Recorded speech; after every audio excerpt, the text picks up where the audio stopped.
क्या हो अगर विराट कोहली और क्रिस्टियानो रोनाल्डो को रेलवे ट्रैक से बांध दिया पर ऐसे पूछा जाए कि इन दोनों में से वो किसे बचाएगा, तो क्या आंसर हो। तो हमने जैसे ही इसको ये कमांड दी उसके बाद ये कम से कम 1 से 1.5 सेकंड तक ये सोचता रहा एंड उसके बाद हमको इसने आंसर दे ही दिया, जिसमें ये लंबे से पैराग्राफ में हमें इसका आंसर देता है। बट यहाँ पर मैं सोच रहा था कि ये दोनों में से किसी एक का नाम चूज करेगा, पर इसने ऐसा नहीं किया।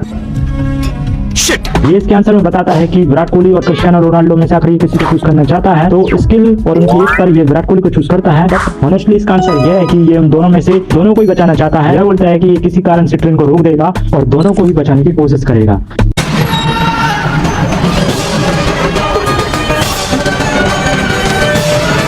ये तो बात हो गई चैट जीपीटी। अब हम चलते हैं डीपसीक की तरफ। आंसर में ये बताता है कि here is no correct answer as both individuals are highly accomplished and respected in their respective fields. मतलब ये दोनों में से किसी को चूज ही नहीं कर रहा था और हम भी फिर इसके बाप ठहरे और हमने भी अपने घोड़े दौड़ा दिए इसके पीछे कि आंसर तो हम जान के ही रहेंगे। और फिर ये अपनी औकात पर आ गया और इसने अपना आंसर दे ही दिया।